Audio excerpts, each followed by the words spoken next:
The Metamorphosis. 1. As Gregor Samsa awoke one morning from uneasy dreams, he found himself transformed in his bed into a gigantic insect. He was lying on his hard, as it were armor-plated, back, and when he lifted his head a little he could see his dome-like brown belly divided into stiff arched segments on top of which the bed quilt could hardly keep in position and was about to slide off completely. His numerous legs, which were pitifully thin compared to the rest of his bulk, waved helplessly before his eyes. What has happened to me? He thought. It was no dream. His room, a regular human bedroom, only rather too small, lay quiet between the four familiar walls. Above the table on which a collection of cloth samples was unpacked and spread out Samsa was a commercial traveler hung the picture which he had recently cut out of an illustrated magazine and put into a pretty gilt frame.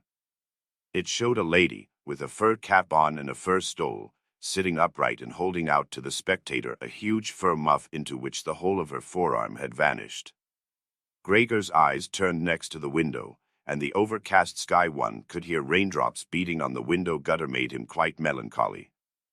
What about sleeping a little longer and forgetting all this nonsense, he thought, but it could not be done, for he was accustomed to sleep on his right side and in his present condition he could not turn himself over.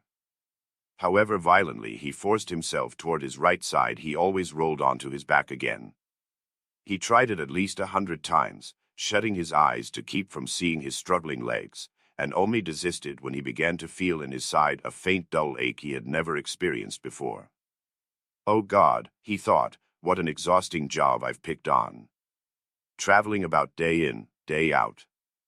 It's much more irritating work than doing the actual business in the office, and on top of that there's the trouble of constant traveling, of worrying about train connections, the bed and irregular meals, casual acquaintances that are always new and never become intimate friends.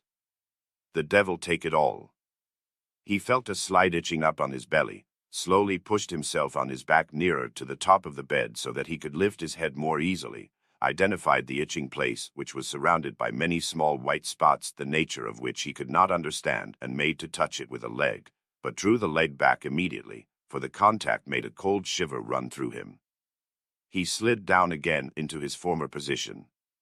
This getting up early, he thought, makes one quite stupid.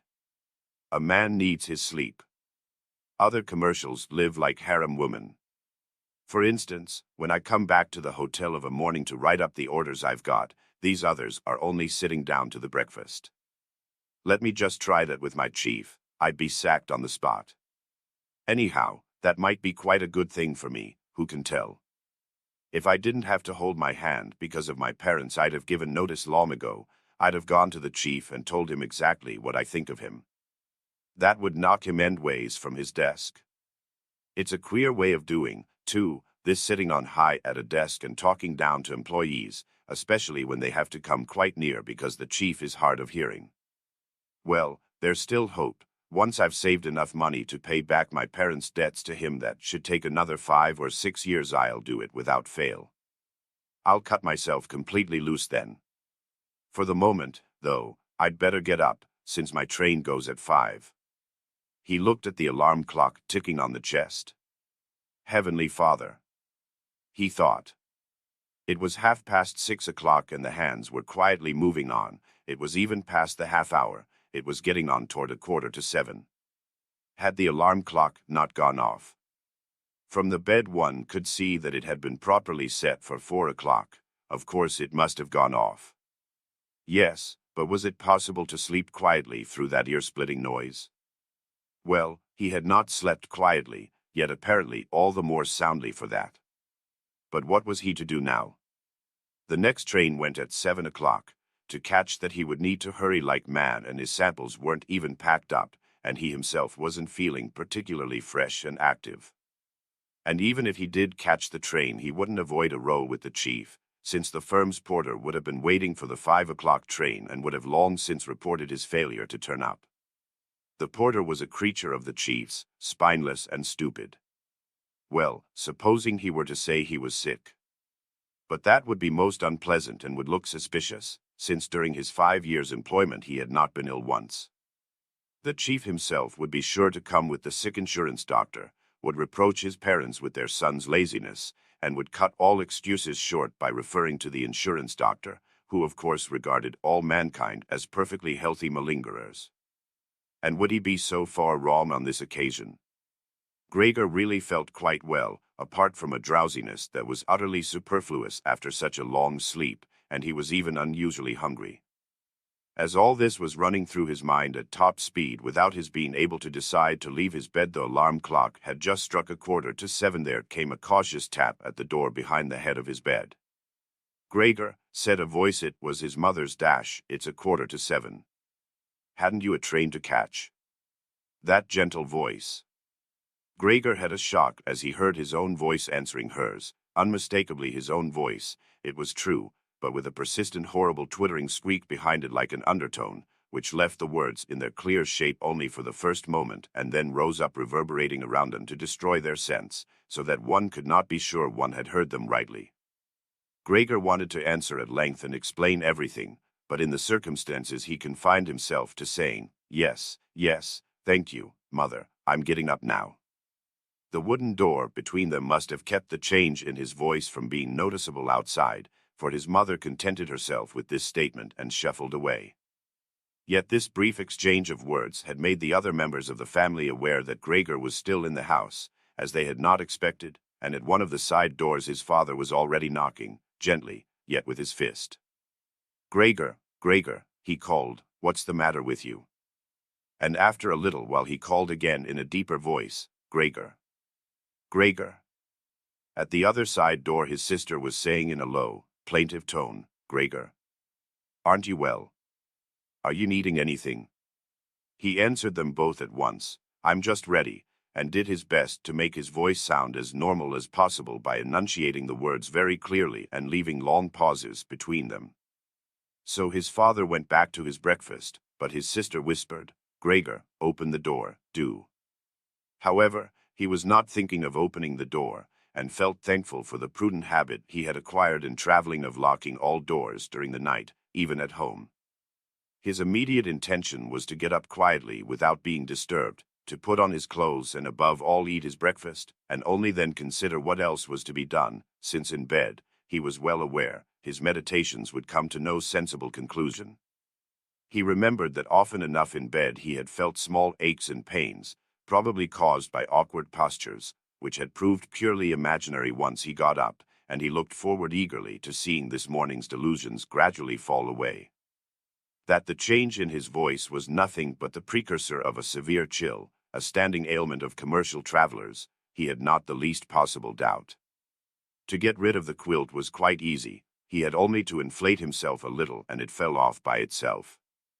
But the next move was difficult, especially because he was so uncommonly broad. He would have needed arms and hands to hoist himself up. Instead, he had only the numerous little legs which never stopped waving in all directions and which he could not control in the least. When he tried to bend one of them, it was the first to stretch itself straight, and did he succeed at last in making it do what he wanted, all the other legs meanwhile waved the more wildly in a high degree of unpleasant agitation. "But what's the use of lying idle in bed?" said Gregor to himself. He thought that he might get out of bed with the lower part of his body first, but this lower part, which he had not yet seen and of which he could form no clear conception, proved too difficult to move. It shifted so slowly, and when finally, almost wild with annoyance, he gathered his forces together and thrust out recklessly, he had miscalculated the direction and bumped heavily against the lower end of the bed, and the stinging pain he felt informed him that precisely this lower part of his body was at the moment probably the most sensitive. So he tried to get the top part of himself out first, and cautiously moved his head toward the edge of the bed. That proved easy enough, and despite its breadth and mass, the bulk of his body at last slowly followed the movement of his head. Still, when he finally got his head free over the edge of the bed, he felt too scared to go on advancing, for after all, if he let himself fall in this way, it would take a miracle to keep his head from being injured. And at all costs he must not lose consciousness now, precisely now, he would rather stay in bed.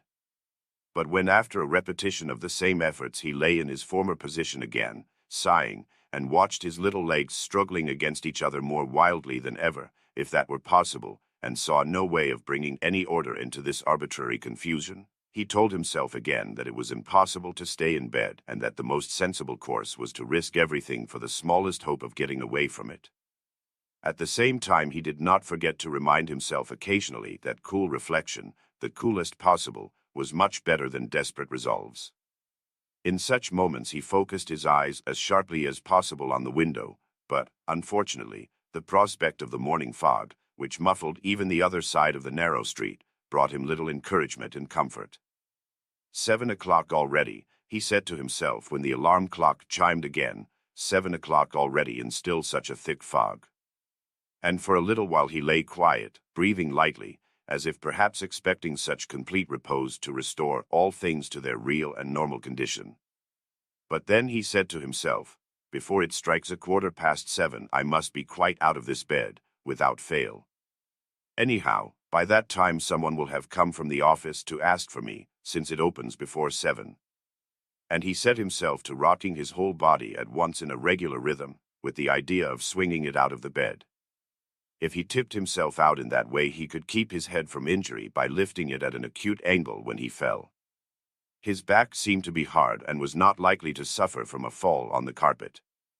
His biggest worry was the loud crash he would not be able to help making, which would probably cause anxiety, if not terror, behind all the doors. Still, he must take the risk. When he was already half out of the bed, the new method was more a game than an effort, for he needed only to hitch himself across by rocking to and fro. It struck him how simple it would be if he could get help. 2 strong people, he thought of his father and the servant girl, would be amply sufficient. They would only have to thrust their arms under his convex back, lever him out of the bed, bend down with their burden, and then be patient enough to let him turn himself right over onto the floor, where it was to be hoped his legs would then find their proper function. Well, ignoring the fact that the doors were all locked, ought he really to call for help? In spite of his misery, he could not suppress a smile at the very idea of it.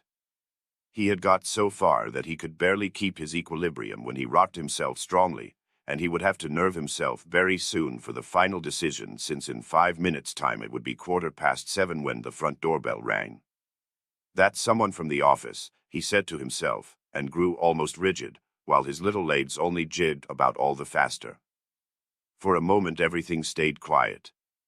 They're not going to open the door, said Gregor to himself, catching at some kind of irrational hope. But then, of course, the servant girl went as usual to the door with her heavy tread and opened it. Gregor needed only to hear the first good morning of the visitor to know immediately who it was: the chief clerk himself. What a fate, to be condemned to work for a firm where the smallest omission at once gave rise to the gravest suspicion. Were all employees in a body nothing but scoundrels, was there not among them one single loyal, devoted man who, had he wasted only an hour or so of the firm's time in a morning, was so tormented by conscience as to be driven out of his mind and actually incapable of leaving his bed? Wouldn't it really have been sufficient to send an apprentice to inquire if any inquiry were necessary at all? Did the chief clerk himself have to come and thus indicate to the entire family, an innocent family, that this suspicious circumstance could be investigated by no one less versed in affairs than himself? And more through the agitation caused by these reflections than through any act of will, Gregor swung himself out of bed with all his strength. There was a loud thump, but it was not really a crash. His fall was broken to some extent by the carpet. His back, too, was less stiff than he thought, and so there was merely a dull thud, not so very startling. Only he had not lifted his head carefully enough and had hit it. He turned it and rubbed it on the carpet in pain and irritation. That was something falling down in there, said the chief clerk in the next room to the left. Gregor tried to suppose to himself that something like what had happened to him today might someday happen to the chief clerk. One really could not deny that it was possible. But as if in brusque reply to this supposition, the chief clerk took a couple of firm steps in the next-door room and his patent leather boots creaked. From the right-hand room his sister was whispering to inform him of the situation. "Gregor, the chief clerk's here." "I know," muttered Gregor to himself, but he didn't dare to make his voice loud enough for his sister to hear it. "Gregor," said his father now from the left-hand room, "the chief clerk has come and wants to know why you didn't catch the early train. We don't know what to say to him. Besides, He wants to talk to you in person. So open the door, please.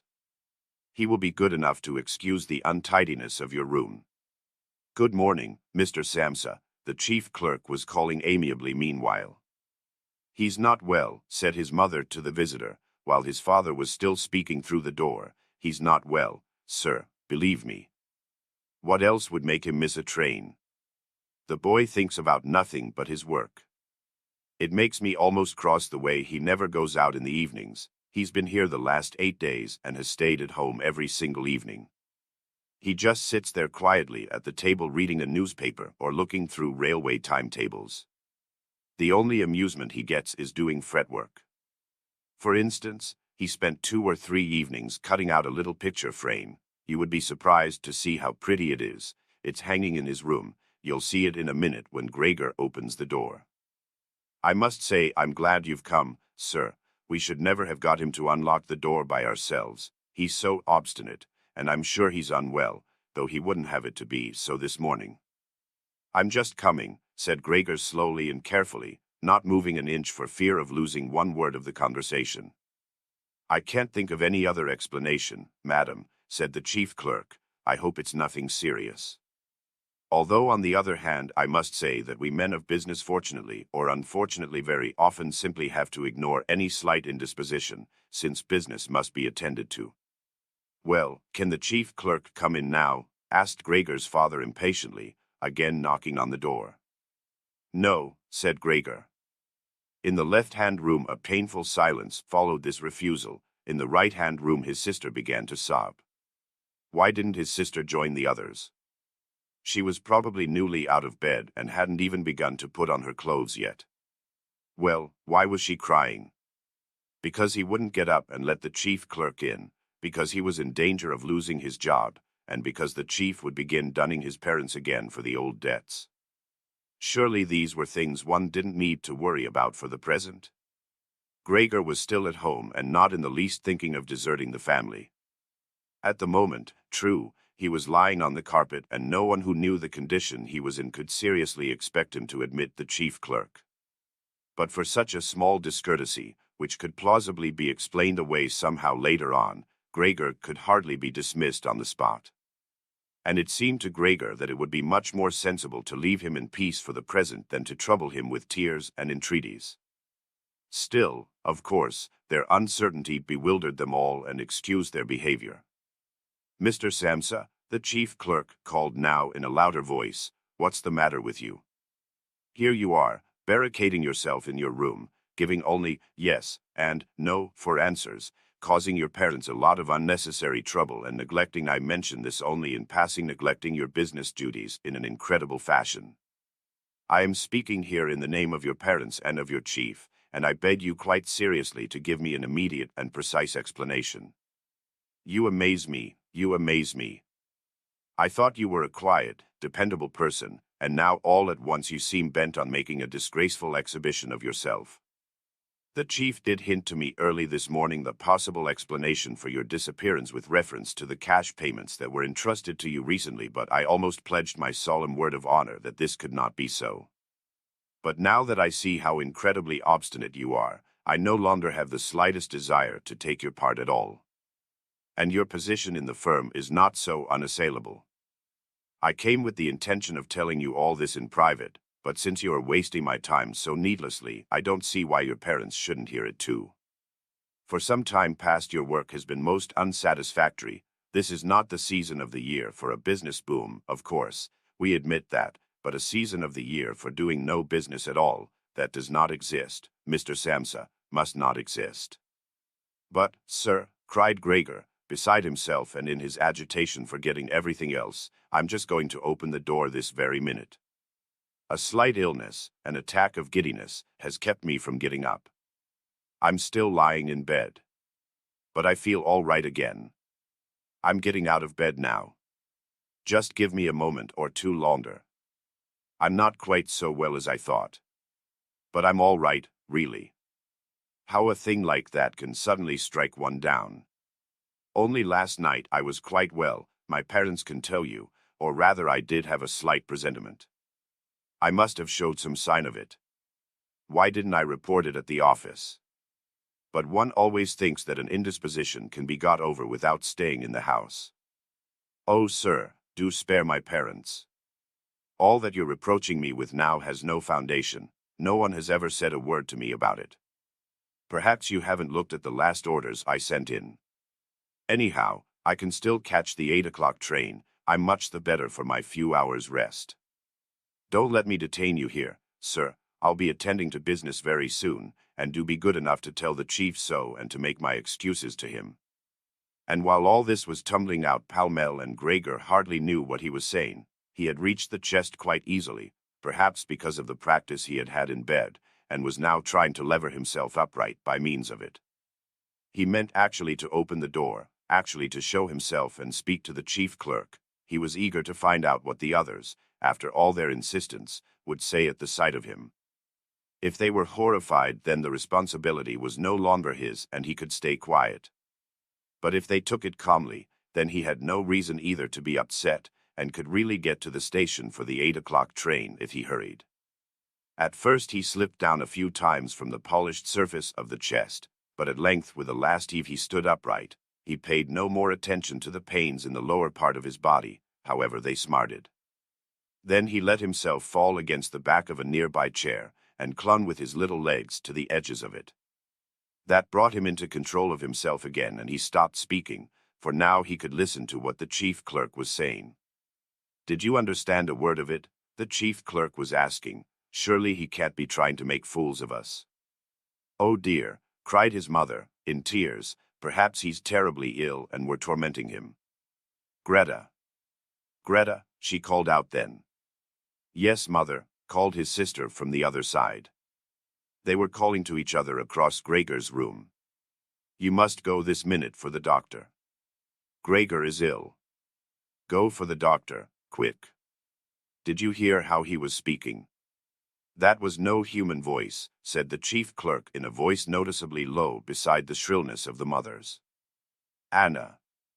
Anna!" his father was calling through the hall to the kitchen, clapping his hands. "Get a locksmith at once." And the two girls were already running through the hall with a swish of skirts. How could his sister have got dressed so quickly? And were tearing the front door open. There was no sound of its closing again. They had evidently left it open, as one does in houses where some great misfortune has happened. But Gregor was now much calmer. The words he uttered were no longer understandable, apparently, although they seemed clear enough to him, even clearer than before, perhaps because his ear had grown accustomed to the sound of them. Yet at any rate people now believed that something was wrong with him, and were ready to help him. The positive certainty with which these first measures had been taken comforted him. He felt himself drawn once more into the human circle and hoped for great and remarkable results from both the doctor and the locksmith, without really distinguishing precisely between them. To make his voice as clear as possible for the decisive conversation that was now imminent, he coughed a little, as quietly as he could, of course, since this noise too might not sound like a human cough for all he was able to judge. In the next room, meanwhile, there was complete silence. Perhaps his parents were sitting at the table with the chief clerk, whispering. Perhaps they were all leaning against the door and listening.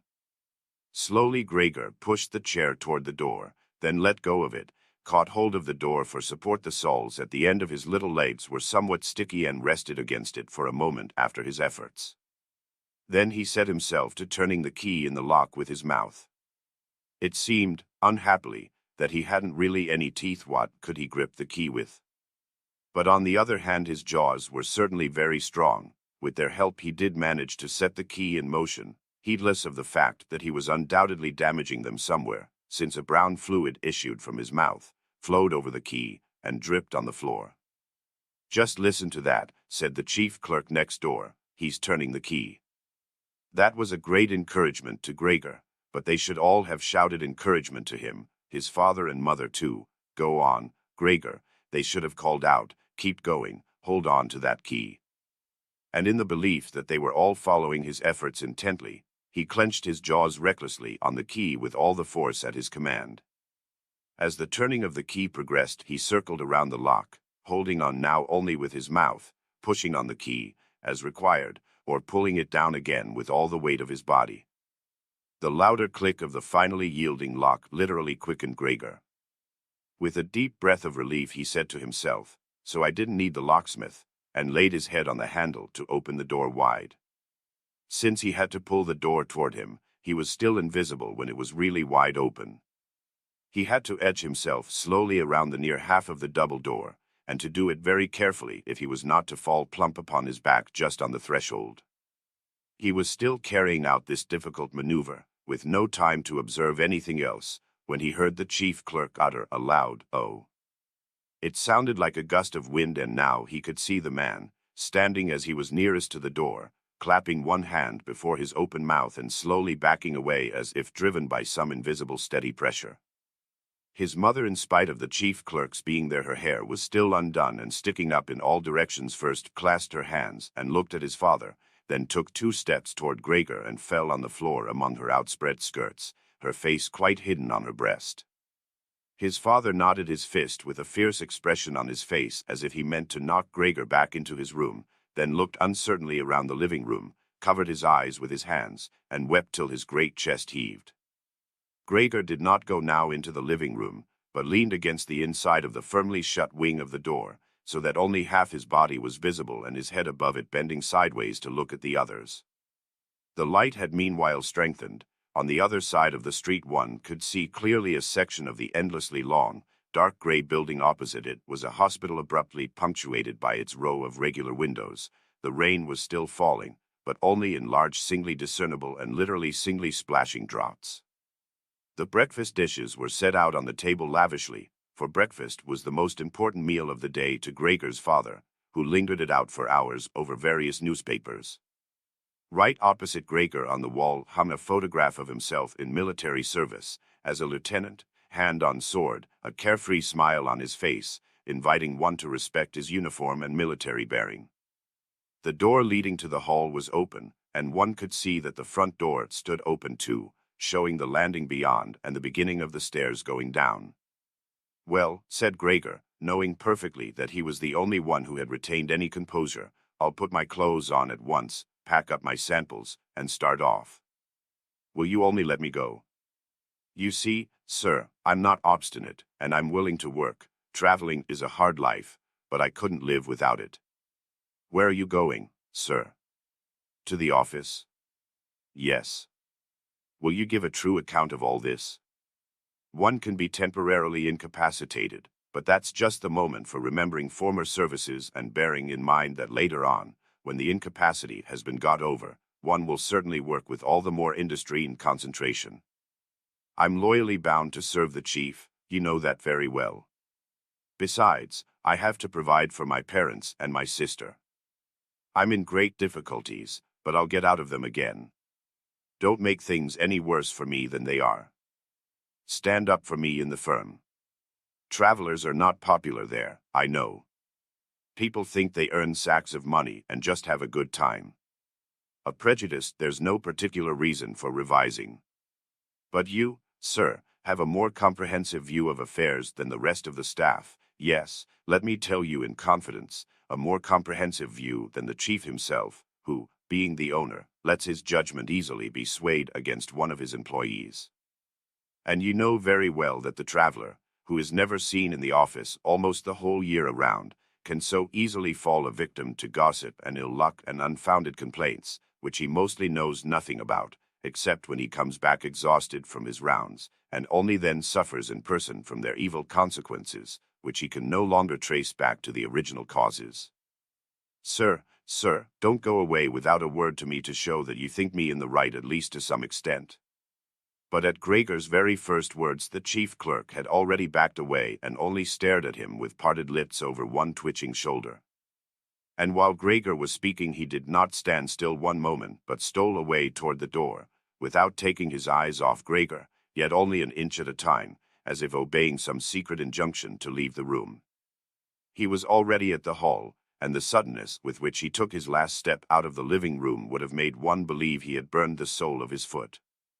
Once in the hall he stretched his right arm before him toward the staircase, as if some supernatural power were waiting there to deliver him.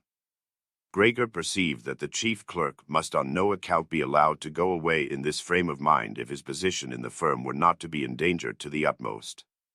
His parents did not understand this so well. They had convinced themselves in the course of years that Gregor was settled for life in this firm, and besides they were so preoccupied with their immediate troubles that all foresight had forsaken them. Yet Gregor had this foresight. The chief clerk must be detained, soothed, persuaded, and finally won over. The whole future of Gregor and his family depended on it. If only his sister had been there. She was intelligent. She had begun to cry while Gregor was still lying quietly on his back. And no doubt the chief clerk, so partial to ladies, would have been guided by her. She would have shut the door of the flat and in the hall talked him out of his horror. But she was not there, and Gregor would have to handle the situation himself. And without remembering that he was still unaware what powers of movement he possessed, without even remembering that his words in all possibility, indeed in all likelihood, would again be unintelligible, he let go the wing of the door, pushed himself through the opening, started to walk toward the chief clerk, who was already ridiculously clinging with both hands to the railing on the landing, but immediately, as he was feeling for a support, he fell down with a little cry upon all his numerous legs. Hardly was he down when he experienced for the first time this morning a sense of physical comfort. His legs had firm ground under them. They were completely obedient, as he noted with joy. They even strove to carry him forward in whatever direction he chose, and he was inclined to believe that a final relief from all his sufferings was at hand.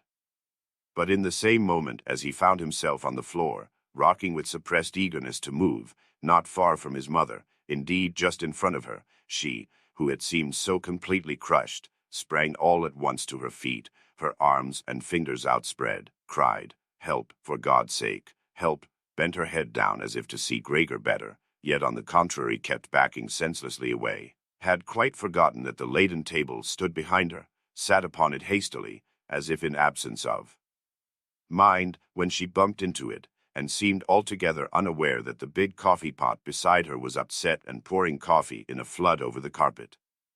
"Mother, mother," said Gregor in a low voice, and looked up at her. The chief clerk, for the moment, had quite slipped from his mind. Instead, he could not resist snapping his jaws together at the sight of the streaming coffee. That made his mother scream again. She fled from the table and fell into the arms of his father, who hastened to catch her. But Gregor had now no time to spare for his parents. The chief clerk was already on the stairs. With his chin on the banisters, he was taking one last backward look.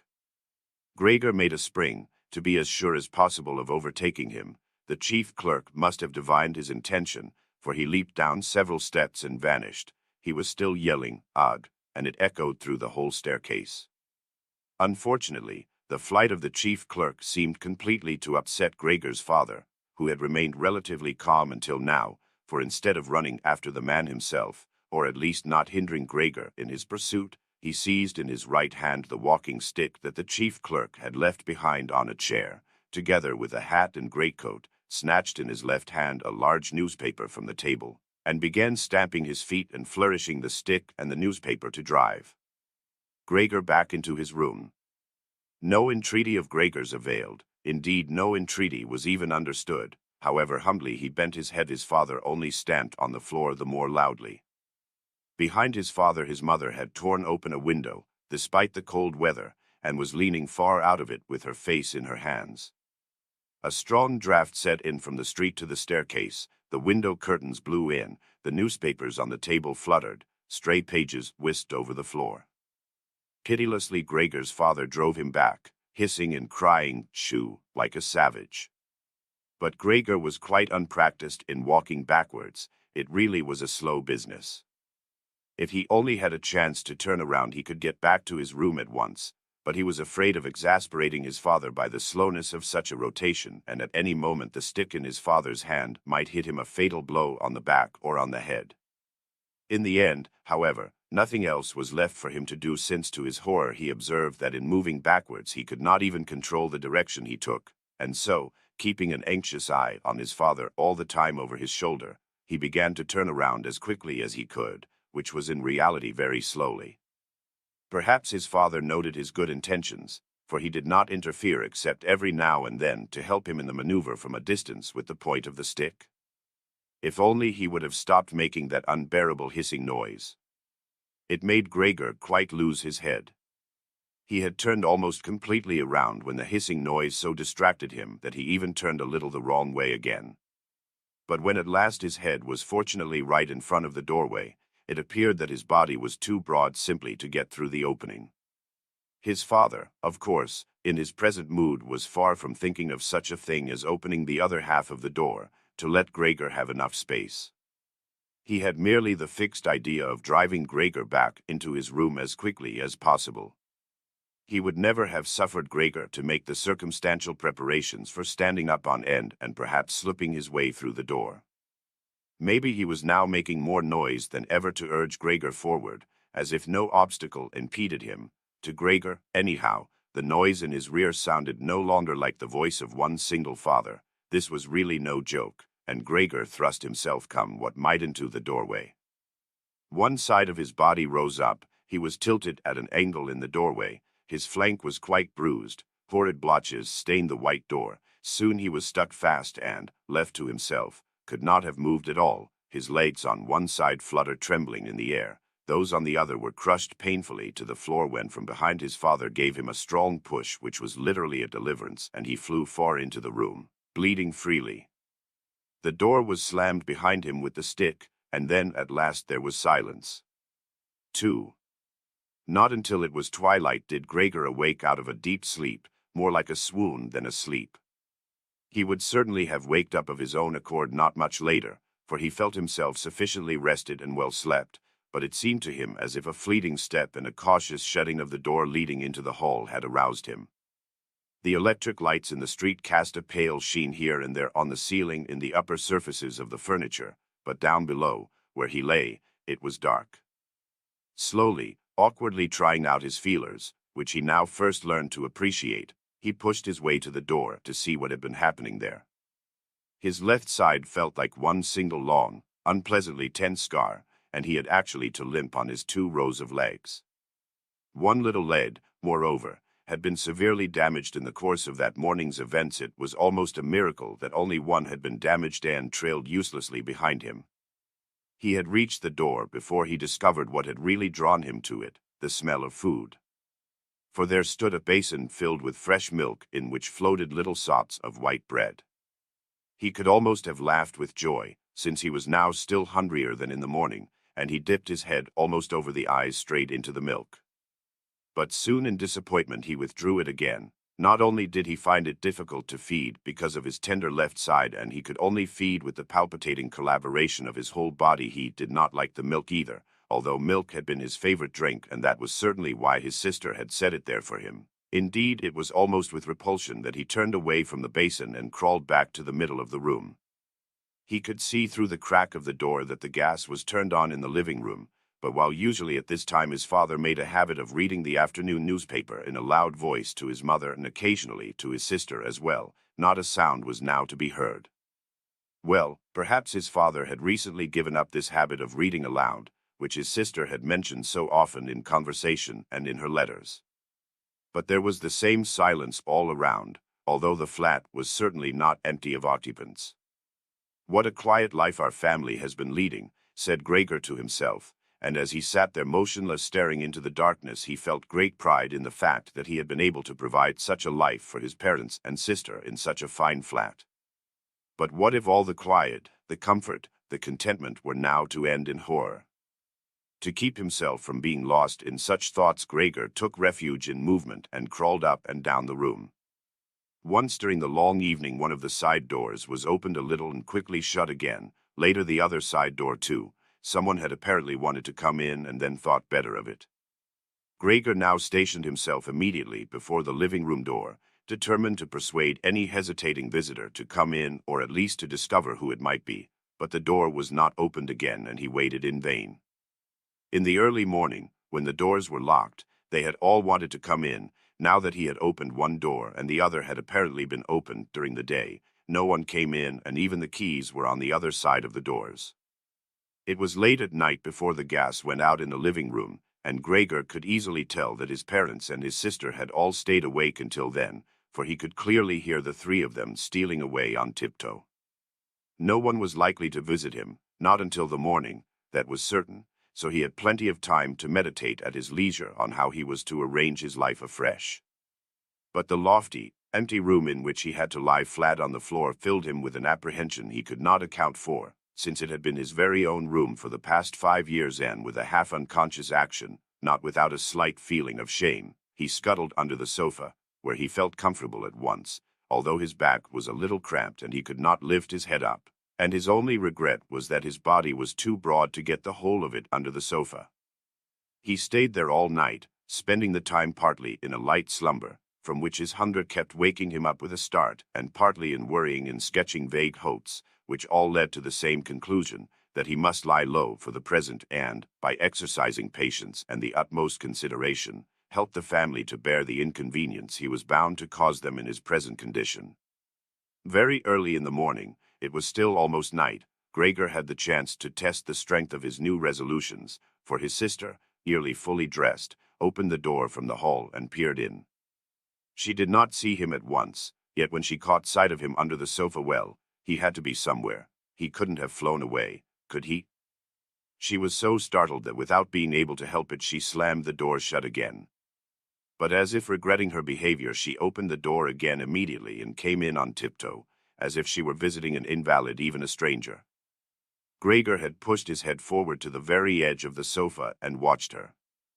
Would she notice that he had left the milk standing, and not for lack of hunger, and would she bring in some other kind of food more to his taste?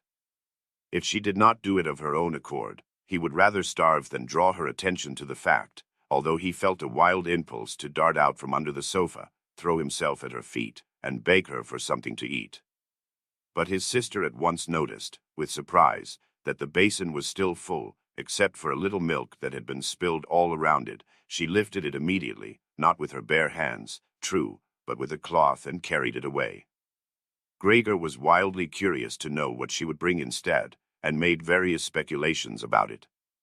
Yet what she actually did next, in the goodness of her heart, he could never have guessed at. To find out what he liked, she brought him a whole selection of food, all set out on an old newspaper. There were old, half-decayed vegetables, bones from last night's supper covered with a white sauce that had thickened, some raisins and almonds, a piece of cheese that Gregor would have called uneatable 2 days ago, a dry roll of bread, a buttered roll, and a roll both buttered and salted.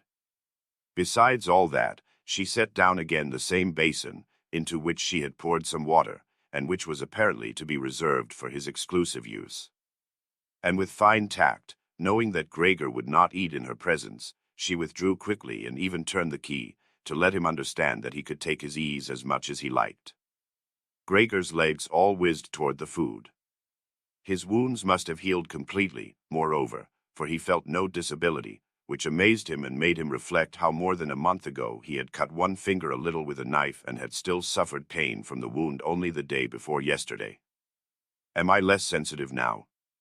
He thought, and sucked greedily at the cheese, which above all the other edibles attracted him at once and strongly. One after another, and with tears of satisfaction in his eyes, he quickly devoured the cheese, the vegetables, and the sauce. The fresh food, on the other hand, had no charms for him. He could not even stand the smell of it, and actually dragged away to some little distance the things he could eat. He had long finished his meal and was only lying lazily on the same spot when his sister turned the key slowly as a sign for him to retreat. That roused him at once, although he was nearly asleep, and he hurried under the sofa again. But it took considerable self-control for him to stay under the sofa, even for the short time his sister was in the room, since the large meal had swollen his body somewhat and he was so cramped he could hardly breathe. Slight attacks of breathlessness afflicted him, and his eyes were starting a little out of his head as he watched his unsuspecting sister sweeping together with a broom not only the remains of what he had eaten, but even the things he had not touched, as if these were now of no use to anyone, and hastily shoveling it all into a bucket, which she covered with a wooden lid and carried away. Hardly had she turned her back when Gregor came from under the sofa and stretched and puffed himself out. In this manner Gregor was fed, once in the early morning while his parents and the servant girl were still asleep, and a second time after they had all had their midday dinner, for then his parents took a short nap and the servant girl could be sent out on some errand or other by his sister. Not that they would have wanted him to starve, of course, but perhaps they could not have borne to know more about his feeding than from hearsay. Perhaps, too, his sister wanted to spare them such little anxieties wherever possible, since they had quite enough to bear as it was. Under what pretext the doctor and the locksmith had been got rid of on that first morning Gregor could not discover, for since what he said was not understood by the others, it never struck any of them, not even his sister, that he could understand what they said, and so whenever his sister came into his room he had to content himself with hearing her utter only a sigh now and then and an occasional appeal to the saints. Later on, when she had got a little used to the situation, of course she could never get completely used to it, she sometimes threw out a remark which was kindly meant or could be so interpreted. "Well, he liked his dinner today," she would say when Gregor had made a good clearance of his food, and when he had not eaten, which gradually happened more and more often, she would say almost sadly, "Everything's been left standing again." But although Gregor could get no news directly, he overheard a lot from the neighboring rooms, and as soon as voices were audible, he would run to the door of the room concerned and press his whole body against it. In the first few days especially there was no conversation that did not refer to him somehow, even if only indirectly. For 2 whole days there were family consultations at every mealtime about what should be done, but also between meals the same subject was discussed, for there were always at least 2 members of the family at home, since no one wanted to be alone in the flat, and to leave it quite empty was unthinkable. And on the very first of these days the household cook, it was not quite clear what and how much she knew of the situation, went down on her knees to his mother and begged leave to go, and when she departed, a quarter of an hour later, gave thanks for her dismissal with tears in her eyes, as if for the greatest benefit that could have been conferred on her, and without any prompting swore a solemn oath that she would never say a single word to anyone about what had happened. Now Gregor's sister had to cook too, helping her mother. True, the cooking did not amount to much, for they ate scarcely anything. Gregor was always hearing one of the family vainly urging another to eat and getting no answer but, "Thanks, I've had all I want," or something similar. Perhaps they drank nothing either. Time and again his sister kept asking his father if he wouldn't like some beer and offered kindly to go and fetch it herself, and when he made no answer suggested that she could ask the concierge to fetch it, so that he need feel no sense of obligation, but then a round "no" came from his father and no more was said about it. In the course of that very first day Gregor's father explained the family's financial position and prospects to both his mother and his sister. Now and then he rose from the table to get some voucher or memorandum out of the small safe he had rescued from the collapse of his business 5 years earlier. One could hear him opening the complicated lock and rustling papers out and shutting it again. This statement made by his father was the first cheerful information Gregor had heard since his imprisonment. He had been of the opinion that nothing at all was left over from his father's business, at least his father had never said anything to the contrary, and of course he had not asked him directly. At that time Gregor's sole desire was to do his utmost to help the family to forget as soon as possible the catastrophe that had overwhelmed the business and thrown them all into a state of complete despair. And so he had set to work with unusual ardor and almost overnight had become a commercial traveler instead of a little clerk, with of course much greater chances of earning money, and his success was immediately translated into good round coin which he could lay on the table for his amazed and happy family. These had been fine times, and they had never recurred, at least not with the same sense of glory, although later on Gregor had earned so much money that he was able to meet the expenses of the whole household and did so. They had simply got used to it, both the family and Gregor. The money was gratefully accepted and gladly given, but there was no special uprush of warm feeling. With his sister alone had he remained intimate, and it was a secret plan of his that she, who loved music, unlike himself, and could play movingly on the violin, should be sent next year to study at the conservatorium, despite the great expense that would entail, which must be made up in some other way. During his brief visits home the conservatorium was often mentioned in the talks he had with his sister, but always merely as a beautiful dream which could never come true, and his parents discouraged even these innocent references to it. Yet Gregor had made up his mind firmly about it and meant to announce the fact with due solemnity on Christmas Day. Such were the thoughts, completely futile in his present condition, that went through his head as he stood clinging upright to the door and listening. Sometimes out of sheer weariness he had to give up listening and let his head fall negligently against the door, but he always had to pull himself together again at once, for even the slight sound his head made was audible next door and brought all conversation to a stop. "What can he be doing now?" his father would say after a while, obviously turning toward the door, and only then would the interrupted conversation gradually be set going again. Gregor was now informed as amply as he could wish, for his father tended to repeat himself in his explanations, partly because it was a long time since he had handled such matters and partly because his mother could not always grasp things at once. That a certain amount of investments, a very small amount it was true, had survived the wreck of their fortunes and had even increased a little because the dividends had not been touched meanwhile. And besides that, the money Gregor brought home every month he had kept only a few dollars for himself had never been quite used up and now amounted to a small capital sum. Behind the door Gregor nodded his head eagerly, rejoiced at this evidence of unexpected thrift and foresight. True, he could really have paid off some more of his father's debts to the chief with this extra money, and so brought much nearer the day on which he could quit his job, but doubtless it was better the way his father had arranged it. Yet this capital was by no means sufficient to let the family live on the interest of it. For 1 year, perhaps, or at the most 2, they could live on the principal, that was all. It was simply a sum that ought not to be touched and should be kept for a rainy day. Money for living expenses would have to be earned. Now his father was still hale enough, but an old man, and he had done no work for the past 5 years and could not be expected to do much. During these 5 years, the first years of leisure in his laborious though unsuccessful life, he had grown rather fat and become sluggish. And Gregor's old mother, how was she to earn a living with her asthma, which troubled her even when she walked through the flat and kept her lying on a sofa every other day panting for breath beside an open window? And was his sister to earn her bread, she who was still a child of 17 and whose life hitherto had been so pleasant, consisting as it did in dressing herself nicely, sleeping long, helping in the housekeeping, going out to a few modest entertainments, and above all playing the violin? At first, whenever the need for earning money was mentioned, Gregor let go his hold on the door and threw himself down on the cool leather sofa beside it. He felt so hot with shame and grief.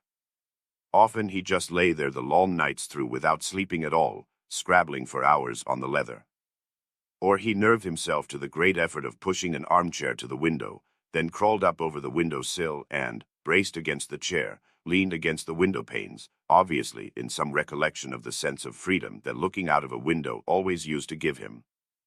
For in reality, day by day, things that were even a little way off were growing dimmer to his sight. The hospital across the street, which he used to execrate for being all too often before his eyes, was now quite beyond his range of vision, and if he had not known that he lived in Charlotte Street, a quiet street but still a city street, he might have believed that his window gave on a desert waste where gray sky and gray land blended indistinguishably into each other. His quick-witted sister only needed to observe twice that the armchair stood by the window. After that, whenever she had tidied the room, she always pushed the chair back to the same place at the window and even left the inner casements open. If he could have spoken to her and thanked her for all she had to do for him, he could have borne her ministrations better.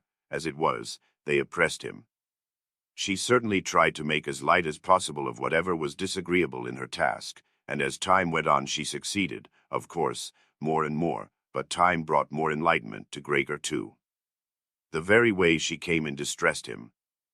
Hardly was she in the room when she rushed to the window, without even taking time to shut the door, careful as she was usually to shield the sight of Gregor's room from the others, and as if she were almost suffocating, tore the casements open with hasty fingers, standing then in the open draught for a while even in the bitterest cold and drawing deep breaths. This noisy scurry of hers upset Gregor twice a day. He would crouch trembling under the sofa all the time, knowing quite well that she would certainly have spared him such a disturbance had she found it at all possible to stay in his presence without opening the window.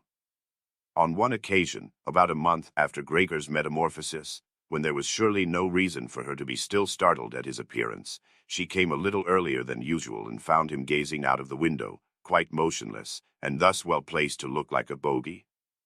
Gregor would not have been surprised had she not come in at all, for she could not immediately open the window while he was there, But not only did she retreat, she jumped back as if in alarm and banged the doors shut. A stranger might well have thought that he had been lying in wait for her there, meaning to bite her.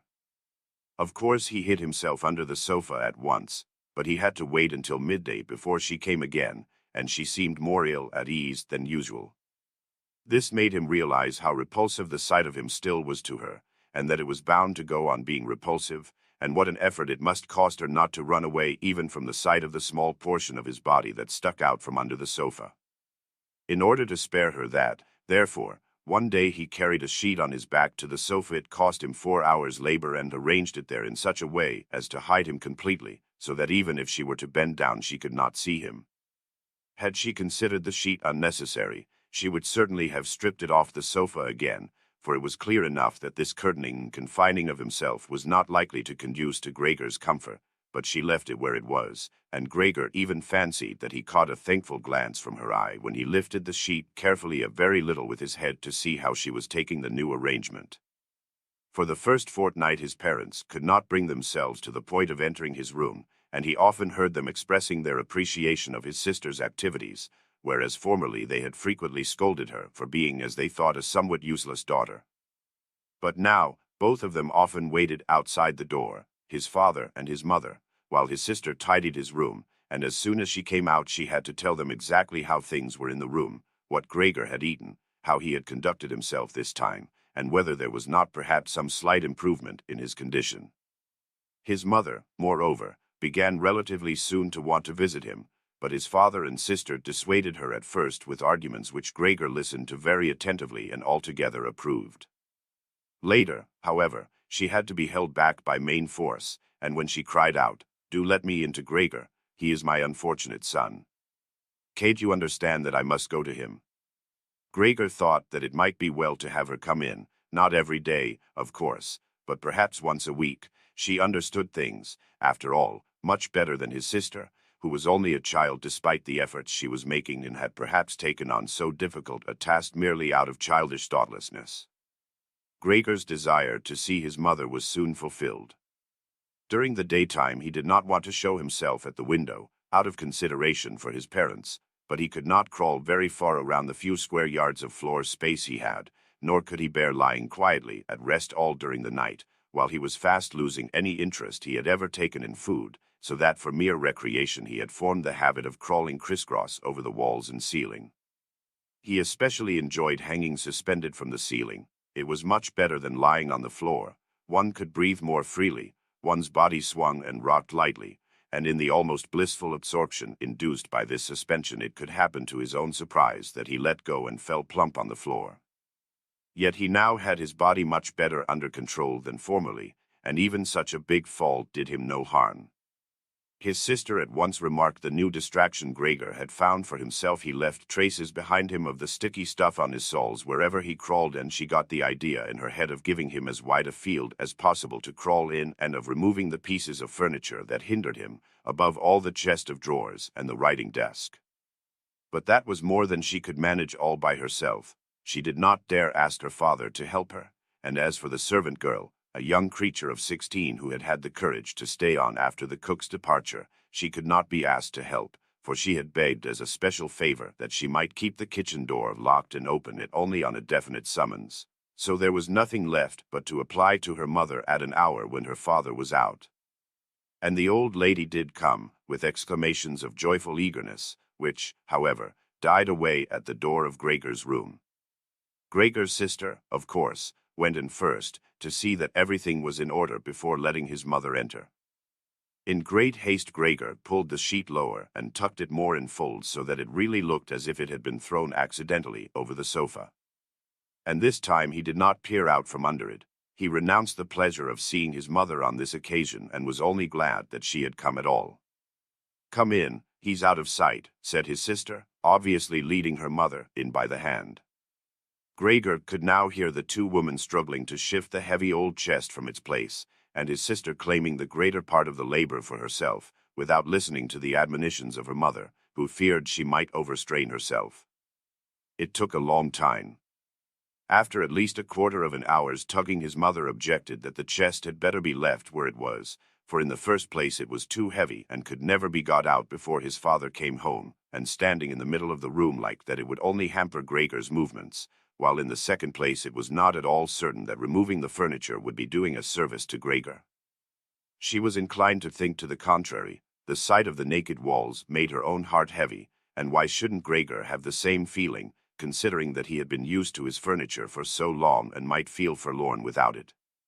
And doesn't it look, she concluded in a low voice, in fact she had been almost whispering all the time as if to avoid letting Gregor, whose exact whereabouts she did not know, hear even the tones of her voice, for she was convinced that he could not understand her words. Doesn't it look as if we were showing him, by taking away his furniture, that we have given up hope of his ever getting better and are just leaving him coldly to himself?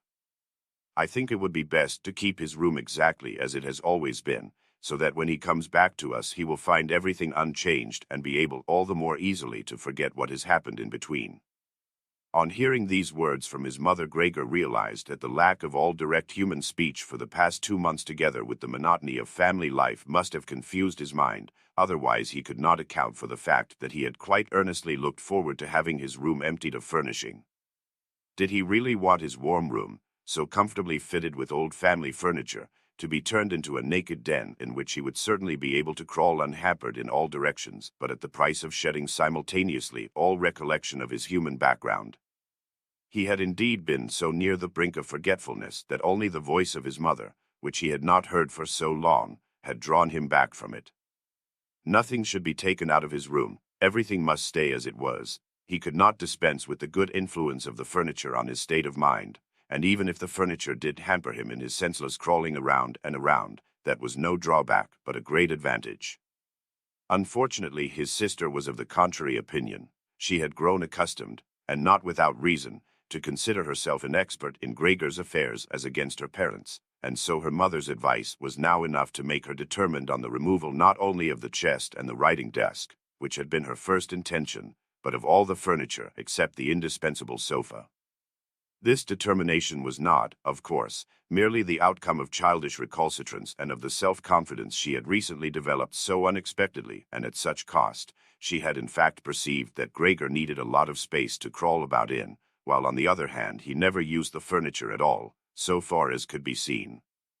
Another factor might also have been the enthusiastic temperament of an adolescent girl, which seeks to indulge itself on every opportunity and which now tempted Greta to exaggerate the horror of her brother's circumstances in order that she might do all the more for him.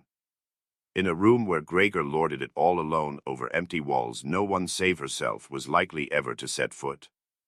And so she was not to be moved from her resolve by her mother, who seemed moreover to be ill at ease in Gregor's room and therefore unsure of herself, was soon reduced to silence, and helped her daughter as best she could to push the chest outside.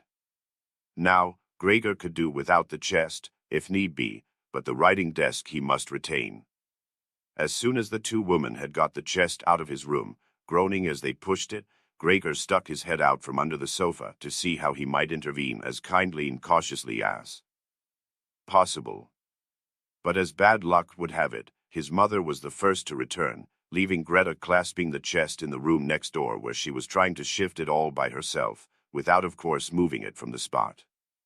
His mother, however, was not accustomed to the sight of him. It might sicken her, and so in alarm Gregor backed quickly to the other end of the sofa, yet could not prevent the sheet from swaying a little in front. That was enough to put her on the alert. She paused, stood still for a moment, and then went back to Greta. Although Gregor kept reassuring himself that nothing out of the way was happening, but only a few bits of furniture were being changed around, he soon had to admit that all this trotting to and fro of the two women, their little ejaculations, and the scraping of furniture along the floor affected him like a vast disturbance coming from all sides at once, and however much he tucked in his head and legs and cowered to the very floor, he was bound to confess that he would not be able to stand it for long. They were clearing his room out, taking away everything he loved. The chest in which he kept his fret saw and other tools was already dragged off. They were now loosening the writing desk which had almost sunk into the floor, the desk at which he had done all his homework when he was at the commercial academy, at the grammar school before that, and, yes, even at the primary school. He had no more time to waste in weighing the good intentions of the two women, whose existence he had by now almost forgotten, for they were so exhausted that they were laboring in silence and nothing could be heard but the heavy scuffling of their feet. And so he rushed out. The women were just leaning against the writing desk in the next room to give themselves a breather, and 4 times changed his direction, since he really did not know what to rescue first. Then on the wall opposite, which was already otherwise cleared, he was struck by the picture of the lady muffled in so much fur, and quickly crawled up to it and pressed himself to the glass, which was a good surface to hold on to, and comforted his hot belly. This picture, at least, which was entirely hidden beneath him, was going to be removed by nobody. He turned his head toward the door of the living room so as to observe the women when they came back. They had not allowed themselves much of a rest and were already coming. Crete had twined her arm around her mother and was almost supporting her. "Well, what shall we take now?" said Crete, looking around. Her eyes met Gregor's from the wall. She kept her composure, presumably because of her mother, bent her head down to her mother, to keep her from looking up, and said, although in a fluttering, unpremeditated voice, "Come, hadn't we better go back to the living room for a moment?" Her intentions were clear enough to Gregor. She wanted to bestow her mother in safety and then chase him down from the wall. Well, just let her try it. He clung to his picture and would not give it up. He would rather fly in Greta's face. But Greta's words had succeeded in disquieting her mother, who took a step to one side, caught sight of the huge brown mass on the flowered wallpaper, and before she was really conscious that what she saw was Gregor, screamed in a loud, hoarse voice, "Oh God, oh God," fell with outspread arms over the sofa as if giving up, and did not move.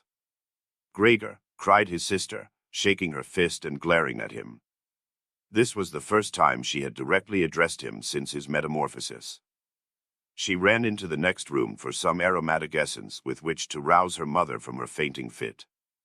Gregor wanted to help too. There was still time to rescue the picture, but he was stuck fast to the glass and had to tear himself loose. He then ran after his sister into the next room as if he could advise her, as he used to do, but then had to stand helplessly behind her. She meanwhile searched among various small bottles, and when she turned around started in alarm at the sight of him. One bottle fell on the floor and broke. A splinter of glass cut Gregor's face, and some kind of corrosive medicine splashed him. Without pausing a moment longer, Greta gathered up all the bottles she could carry and ran to her mother with them. She banged the doors shut with her foot. Gregor was now cut off from his mother, who was perhaps nearly dying because of him. He dared not open the door for fear of frightening away his sister, who had to stay with her mother. There was nothing he could do but wait, and harassed by self-reproach and worry, he began now to crawl to and fro, over everything, walls, furniture, and ceiling, and finally, in his despair, when the whole room seemed to be reeling around him, fell down onto the middle of the big table. A little while elapsed. Gregor was still lying there feebly, and all around was quiet. Perhaps that was a good omen. Then the doorbell rang. The servant girl was of course locked in her kitchen, and Greta would have to open the door. It was his father. "What's been happening?" were his first words. Greta's face must have told him everything. Greta answered in a muffled voice, apparently hiding her head on his breast, "Mother has been fainting, but she's better now. Gregor's broken loose." "Just what I expected," said his father, "just what I've been telling you, but you women would never listen." It was clear to Gregor that his father had taken the worst interpretation of Greta's all too brief statement and was assuming that Gregor had been guilty of some violent act. Therefore Gregor must now try to propitiate his father, since he had neither time nor means for an explanation. And so he fled to the door of his own room and crouched against it, to let his father see as soon as he came in from the hall that his son had the good intention of getting back into his room immediately, and that it was not necessary to drive him there, but that if only the door were opened he would disappear at once. Yet his father was not in the mood to perceive such fine distinctions. "Ah," he cried as soon as he appeared, in a tone that sounded at once angry and exultant. Gregor drew his head back from the door and lifted it to look at his father. Truly, this was not the father he had imagined to himself. Admittedly, he had been too absorbed of late in his new recreation of crawling over the ceiling to take the same interest as before in what was happening elsewhere in the flat, and he ought really to be prepared for some changes. And yet, could that be his father? The man who used to lie wearily sunk in bed whenever Gregor set out on a business journey, who welcomed him back of an evening lying in a long chair in a dressing gown, who could not really rise to his feet but only lifted his arms in greeting, and on the rare occasions when he did go out with his family, on 1 or 2 Sundays a year and on highest holidays, walked between Gregor and his mother, who were slow walkers anyhow, even more slowly than they did, muffled in his old greatcoat, shuffling laboriously forward with the help of his crook-handled stick, which he set down most cautiously at every step and, whenever he wanted to say anything, nearly always came to a full stop and gathered his escort around him. Now he was standing there in fine shape, dressed in a smart blue uniform with gold buttons, such as bank messengers wear. His strong double chin bulged over the stiff high collar of his jacket. From under his bushy eyebrows his black eyes darted fresh and penetrating glances. His one-time tangled white hair had been combed flat on either side of a shining and carefully exact parting. He pitched his cap, which bore a gold monogram, probably the badge of some bank, in a wide sweep across the whole room onto a sofa, and with the tail ends of his jacket thrown back, his hands in his trouser pockets, advanced with a grim visage toward Gregor. Likely enough, he did not himself know what he meant to do. At any rate, he lifted his feet uncommonly high, and Gregor was dumbfounded at the enormous size of his shoe soles. But Gregor could not risk standing up to him, aware as he had been from the very first day of his new life that his father believed only the severest measures suitable for dealing with him. And so he ran before his father, stopping when he stopped and scuttling forward again when his father made any kind of move. In this way they circled the room several times without anything decisive happening. Indeed, the whole operation did not even look like a pursuit because it was carried out so slowly. And so Gregor did not leave the floor, for he feared that his father might take as a piece of peculiar wickedness any excursion of his over the walls or the ceiling. All the same, he could not stay this course much longer, for while his father took one step he had to carry out a whole series of movements. He was already beginning to feel breathless, just as in his former life his lungs had not been very dependable. As he was staggering along, trying to concentrate his energy on running, hardly keeping his eyes open, in his dazed state, never even thinking of any other escape than simply going forward, and having almost forgotten that the walls were free to him, which in this room were well provided with finely carved pieces of furniture full of nods and crevices, suddenly something lightly flung landed close behind him and rolled before him. It was an apple. A second apple followed immediately. Gregor came to a stop in alarm. There was no point in running on, for his father was determined to bombard him. He had filled his pockets with fruit from the dish on the sideboard and was now shying apple after apple, without taking particularly good aim for the moment. The small red apples rolled about the floor as if magnetized and canonied into each other. An apple thrown without much force grazed Gregor's back and glanced off harmlessly. But another following immediately landed right on his back and sank in. Gregor wanted to drag himself forward, as if this startling, incredible pain could be left behind him, but he felt as if nailed to the spot and flattened himself out in a complete derangement of all his senses. With his last conscious look he saw the door of his room being torn open and his mother rushing out ahead of his screaming sister, in her underbodice, for her daughter had loosened her clothing to let her breathe more freely and recover from her swoon. He saw his mother rushing toward his father, leaving one after another behind her on the floor her loosened petticoats, stumbling over her petticoats straight to his father and embracing him, in complete union with him. But here Gregor's sight began to fail, with her hands clasped around his father's neck as she begged for her son's life. 3. The serious injury done to Gregor, which disabled him for more than a month, the apple went on sticking in his body as a visible reminder. Since no one ventured to remove it, seemed to have made even his father recollect that Gregor was a member of the family, despite his present unfortunate and repulsive shape, and ought not to be treated as an enemy, that, on the contrary, family duty required the suppression of disgust and the exercise of patience, nothing but patience. And although his injury had impaired, probably forever, his powers of movement, and for the time being it took him long minutes to creep across his room like an old invalid, there was no question now of crawling up the wall. Yet in his own opinion he was sufficiently compensated for this worsening of his condition by the fact that toward evening the living room door, which he used to watch intently for an hour or two beforehand, was always thrown open, so that lying in the darkness of his room, invisible to the family, he could see them all at the lamplit table and listen to their talk, by general consent as it were, very different from his earlier eavesdropping. True, their intercourse lacked the lively character of former times, which he had always called to mind with a certain wistfulness in the small hotel bedrooms where he had been wont to throw himself down, tired out, on damp bedding. They were now mostly very silent. Soon after supper his father would fall asleep in his armchair. His mother and sister would admonish each other to be silent. His mother, bending low over the lamp, stitched at fine sewing for an underwear firm. His sister, who had taken a job as a salesgirl, was learning shorthand and French in the evenings on the chance of bettering herself. Sometimes his father woke up, and as if quite unaware that he had been sleeping said to his mother, "What a lot of sewing you're doing today," and at once fell asleep again, while the two women exchanged a tired smile. With a kind of mulishness his father persisted in keeping his uniform on even in the house. His dressing gown hung uselessly on its peg and he slept fully dressed where he sat, as if he were ready for service at any moment and even here only at the beck and call of his superior. As a result, his uniform, which was not brand new to start with, began to look dirty, despite all the loving care of the mother and sister to keep it clean, and Gregor often spent whole evenings gazing at the many greasy spots on the garment, gleaming with gold buttons, always in a high state of polish, in which the old man sat sleeping in extreme discomfort and yet quite peacefully. As soon as the clock struck 10 his mother tried to rouse his father with gentle words and to persuade him after that to get into bed, for sitting there he could not have a proper sleep and that was what he needed most, since he had to go on duty at 6. But with the mulishness that had obsessed him since he became a bank messenger he always insisted on staying longer at the table, although he regularly fell asleep again and in the end only with the greatest trouble could be got out of his armchair and into his bed.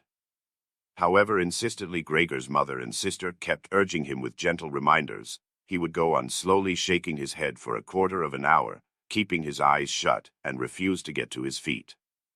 The mother plucked at his sleeve, whispering endearments in his ear. The sister left her lessons to come to her mother's help, but Gregor's father was not to be caught. He would only sink down deeper in his chair.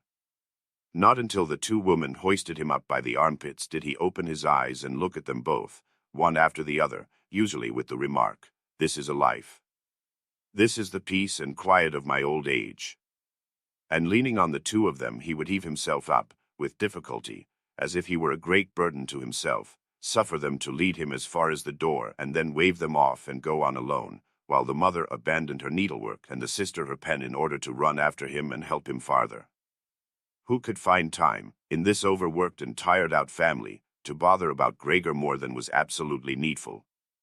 The household was reduced more and more. The servant girl was turned off. A gigantic bony charwoman with white hair flying around her head came in morning and evening to do the rough work. Everything else was done by Gregor's mother, as well as great piles of sewing. Even various family ornaments, which his mother and sister used to wear with pride at parties and celebrations, had to be sold, as Gregor discovered of an evening from hearing them all discuss the prices obtained.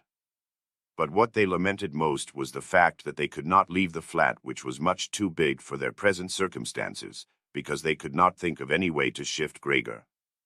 Yet Gregor saw well enough that consideration for him was not the main difficulty preventing the removal, for they could have easily shifted him in some suitable box with a few air holes in it. What really kept them from moving into another flat was rather their own complete hopelessness and the belief that they had been singled out for a misfortune such as had never happened to any of their relations or acquaintances. They fulfilled to the uttermost all that the world demands of poor people. The father fetched breakfast for the small clerks in the bank. The mother devoted her energy to making underwear for strangers. The sister trotted to and fro behind the counter at the behest of customers, but more than this they had not the strength to do. And the wound in Gregor's back began to nag at him afresh when his mother and sister, after getting his father into bed, came back again, left their work lying, drew close to each other, and sat cheek by cheek, when his mother, pointing toward his room, said, "Shut that door now, Greta," and he was left again in darkness, while next door the woman mingled their tears or perhaps sat dry-eyed staring at the table. Gregor hardly slept at all by night or by day. He was often haunted by the idea that next time the door opened he would take the family's affairs in hand again just as he used to do, once more, After this long interval, there appeared in his thoughts the figures of the chief and the chief clerk, the commercial travelers and the apprentices, the porter who was so dull-witted, 2 or 3 friends in other firms, a chambermaid in one of the royal hotels, a sweet and fleeting memory, a cashier in a milliner's shop, whom he had wooed earnestly. But too slowly they all appeared, together with strangers or people he had quite forgotten, but instead of helping him and his family, they were one and all unapproachable, and he was glad when they vanished. At other times he would not be in the mood to bother about his family. He was only filled with rage at the way they were neglecting him, and although he had no clear idea of what he might care to eat, he would make plans for getting into the larder to take the food that was after all his due, even if he were not hungry. His sister no longer took thought to bring him what might especially please him, but in the morning and at noon, before she went to business, hurriedly pushed into his room with her foot any food that was available, and in the evening cleared it out again with one sweep of the broom, heedless of whether it had been merely tasted, or as most frequently happened left untouched. The cleaning of his room, which she now did always in the evenings, could not have been more hastily done. Streaks of dirt stretched along the walls, here and there lay balls of dust and filth.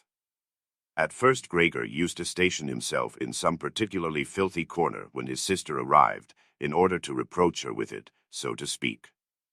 But he could have sat there for weeks without getting her to make any improvement. She could see the dirt as well as he did, but she had simply made up her mind to leave it alone. And yet, with a touchiness that was new to her, which seemed anyhow to have infected the whole family, she jealously guarded her claim to be the sole caretaker of Gregor's room. His mother once subjected his room to a thorough cleaning, which was achieved only by means of several buckets of water. All this dampness of course upset Gregor too, and he lay widespread, sulky, and motionless on the sofa, but she was well punished for it. Hardly had his sister noticed the changed aspect of his room that evening than she rushed in high dudgeon into the living room and, despite the imploringly raised hands of her mother, burst into a storm of weeping, while her parents, her father, had of course been startled out of his chair, looked on at first in helpless amazement. Then they too began to go into action. The father reproached the mother on his right for not having left the cleaning of Gregor's room to his sister, shrieked at the sister on his left that never again was she to be allowed to clean Gregor's room, while the mother tried to pull the father into his bedroom, since he was beyond himself with agitation. The sister, shaken with sobs, then beat upon the table with her small fists, and Gregor hissed loudly with rage because not one of them thought of shutting the door to spare him such a spectacle and so much noise. Still, even if the sister, exhausted by her daily work, had grown tired of looking after Gregor as she did formerly, there was no need for his mother's intervention or for Gregor's being neglected at all. The charwoman was there. This old widow, whose strong bony frame had enabled her to survive the worst a long life could offer, by no means recoiled from Gregor.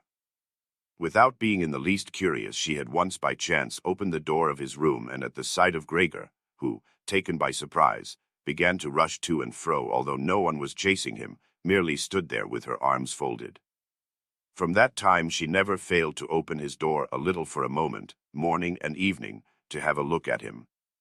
At first she even used to call him to her, with words which apparently she took to be friendly, such as, "Come along, then, you old dung beetle," or "Look at the old dung beetle, then." To such allocutions Gregor made no answer, but stayed motionless where he was, as if the door had never been opened. Instead of being allowed to disturb him so senselessly whenever the whim took her, she should rather have been ordered to clean out his room daily, that charwoman. Once, early in the morning, heavy rain was lashing on the window panes, perhaps a sign that spring was on the way. Gregor was so exasperated when she began addressing him again that he ran at her, as if to attack her, although slowly and feebly enough. But the charwoman, instead of showing fright, merely lifted high a chair that happened to be beside the door, and as she stood there with her mouth wide open, it was clear that she meant to shut it only when she brought the chair down on Gregor's back.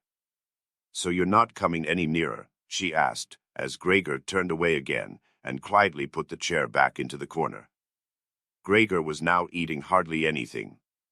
Only when he happened to pass the food laid out for him did he take a bit of something in his mouth as a pastime, kept it there for an hour at a time, and usually spat it out again. At first he thought it was chagrin over the state of his room that prevented him from eating, yet he soon got used to the various changes in his room. It had become a habit in the family to push into his room things there was no room for elsewhere, and there were plenty of these now, since one of the rooms had been let to 3 lodgers. These serious gentlemen, all 3 of them with full beards, as Gregor once observed through a crack in the door, had a passion for order, not only in their own room but, since they were now members of the household, in all its arrangements, especially in the kitchen. Superfluous, not to say dirty, objects they could not bear. Besides, they had brought with them most of the furnishings they needed. For this reason many things could be dispensed with that it was no use trying to sell, but that should not be thrown away either. All of them found their way into Gregor's room. The ash can likewise, and the kitchen garbage can. Anything that was not needed for the moment was simply flung into Gregor's room by the charwoman, who did everything in a hurry. Fortunately, Gregor usually saw only the object, whatever it was, and the hand that held it. Perhaps she intended to take the things away again as time and opportunity offered, or to collect them until she could throw them all out in a heap, but in fact they just lay wherever she happened to throw them, except when Gregor pushed his way through the junk heap and shifted it somewhat, at first out of necessity, because he had not room enough to crawl, but later with increasing enjoyment, although after such excursions, being sad and weary to death, he would lie motionless for hours. And since the lodgers often ate their supper at home in the common living room, the living room door stayed shut many an evening, yet Gregor reconciled himself quite easily to the shutting of the door, for often enough on evenings when it was opened he had disregarded it entirely and lain in the darkest corner of his room, quite unnoticed by the family. But on one occasion the charwoman left the door open a little, and it stayed ajar even when the lodgers came in for supper and the lamp was lit. They set themselves at the top end of the table where formerly Gregor and his father and mother had eaten their meals, unfolded their napkins, and took knife and fork in hand. At once his mother appeared in the other doorway with a dish of meat, and close behind her his sister with a dish of potatoes piled high. The food steamed with a thick vapor. The lodgers bent over the food set before them as if to scrutinize it before eating. In fact, the man in the middle, who seemed to pass for an authority with the other 2, cut a piece of meat as it lay on the dish, obviously to discover if it were tender or should be sent back to the kitchen. He showed satisfaction, and Gregor's mother and sister, who had been watching anxiously, breathed freely and began to smile. The family itself took its meals in the kitchen. Nonetheless, Gregor's father came into the living room before going into the kitchen, and with one prolonged bow, cap in hand, made a round of the table. The lodgers all stood up and murmured something in their beards. When they were alone again they ate their food in almost complete silence. It seemed remarkable to Gregor that among the various noises coming from the table he could always distinguish the sound of their masticating teeth, as if this were a sign to Gregor that one needed teeth in order to eat, and that with toothless jaws even of the finest make one could do nothing. "I'm hungry enough," said Gregor sadly to himself, "but not for that kind of food. How these lodgers are stuffing themselves, and here am I dying of starvation." On that very evening during the whole of his time there Gregor could not remember ever having heard the violin. The sound of violin playing came from the kitchen.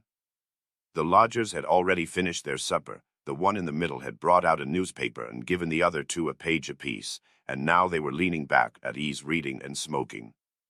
When the violin began to play they pricked up their ears, got to their feet, and went on tiptoe to the hall door where they stood huddled together. Their movements must have been heard in the kitchen, for Gregor's father called out, "Is the violin playing disturbing you, gentlemen? It can be stopped at once." "On the contrary," said the middle lodger, "could not Julian Samsa come and play in this room, beside us, where it is much more convenient and comfortable?" "Oh, certainly," cried Gregor's father, as if he were the violin player. The lodgers came back into the living room and waited. Presently Gregor's father arrived with the music stand, his mother carrying the music and his sister with the violin. His sister quietly made everything ready to start playing. His parents, who had never let rooms before and so had an exaggerated idea of the courtesy due to lodgers, did not venture to sit down on their own chairs. His father leaned against the door, the right hand thrust between 2 buttons of his livery coat, which was formally buttoned up, but his mother was offered a chair by one of the lodgers and, since she left the chair just where he had happened to put it, sat down in a corner to one. Side. Gregor's sister began to play. The father and mother, from either side, intently watched the movements of her hands. Gregor, attracted by the playing, ventured to move forward a little until his head was actually inside the living room. He felt hardly any surprise at his growing lack of consideration for the others. There had been a time when he prided himself on being considerate. And yet just on this occasion he had more reason than ever to hide himself, since, owing to the amount of dust that lay thick in his room and rose into the air at the slightest movement, he too was covered with dust. Fluff and hair and remnants of food trailed with him, caught on his back and along his sides. His indifference to everything was much too great for him to turn on his back and scrape himself clean on the carpet, as once he had done several times a day. And in spite of his condition, no shame deterred him from advancing a little over the spotless floor of the living room. To be sure, no one was aware of him. The family was entirely absorbed in the violin playing. The lodgers, however, who first of all had stationed themselves, hands in pockets, much too close behind the music stand so that they could all have read the music, which must have bothered his sister, had soon retreated to the window, half whispering with down-bent heads, and stayed there while his father turned an anxious eye on them. Indeed, they were making it more than obvious that they had been disappointed in their expectation of hearing good or enjoyable violin playing, that they had had more than enough of the performance and only out of courtesy suffered a continued disturbance of their peace. From the way they all kept blowing the smoke of their cigars high in the air through nose and mouth one could divine their irritation. And yet Gregor's sister was playing so beautifully. Her face leaned sideways, intently and sadly her eyes followed the notes of music. Gregor crawled a little farther forward and lowered his head to the ground so that it might be possible for his eyes to meet hers. Was he an animal, that music had such an effect upon him? He felt as if the way were opening before him to the unknown nourishment he craved. He was determined to push forward till he reached his sister, to pull at her skirt and so let her know that she was to come into his room with her violin, for no one here appreciated her playing as he would appreciate it. He would never let her out of his room, at least, not so long as he lived. His frightful appearance would become, for the first time, useful to him. He would watch all the doors of his room at once and spit at intruders. But his sister should need no constraint. She should stay with him of her own free will. She should sit beside him on the sofa, bend down her ear to him, and hear him confide that he had had the firm intention of sending her to the conservatorium, and that, but for his mishap. Last Christmas, surely Christmas was long past. He would have announced it to everybody without allowing a single objection. After this confession his sister would be so touched that she would burst into tears, and Gregor would then raise himself to her shoulder and kiss her on the neck, which, now that she went to business, she kept free of any ribbon or collar. "Mr. Samsa," cried the middle lodger to Gregor's father, and pointed, without wasting any more words, at Gregor, now working himself slowly forward. The violin fell silent. The middle lodger first smiled to his friends with a shake of the head and then looked at Gregor again. Instead of driving Gregor out, his father seemed to think it more needful to begin by soothing down the lodgers, although they were not at all agitated and apparently found Gregor more entertaining than the violin playing. He hurried toward them and, spreading out his arms, tried to urge them back into their own room and at the same time to block their view of Gregor. They now began to be really a little angry. One could not tell whether because of the old man's behavior or because it had just dawned on them that all unwittingly they had such a neighbor as Gregor next door. They demanded explanations of his father. They waved their arms like him, tugged uneasily at their beards, and only with reluctance backed toward their room. Meanwhile, Gregor's sister, who stood there as if lost when her playing was so abruptly broken off, came to life again, pulled herself together all at once after standing for a while holding violin and bow in nervously hanging hands and staring at her music, pushed her violin into the lap of her mother, who was still sitting in her chair fighting asthmatically for breath, and ran into the lodger's room to which they were now being shepherded by her father rather more quickly than before. One could see the pillows and blankets on the beds flying under her accustomed fingers and being laid in order. Before the lodgers had actually reached their room, she had finished making the beds and slipped out. The old man seemed once more to be so possessed by his mulish self-assertiveness that he was forgetting all the respect he should show to his lodgers. He kept driving them on until in the very door of the bedroom the middle lodger stamped his foot loudly on the floor and so brought him to a halt. "I beg to announce," said the lodger, lifting one hand and looking also at Gregor's mother and sister, "that because of the disgusting conditions prevailing in this household and family," here he spat on the floor with emphatic brevity, "I give you notice on the spot.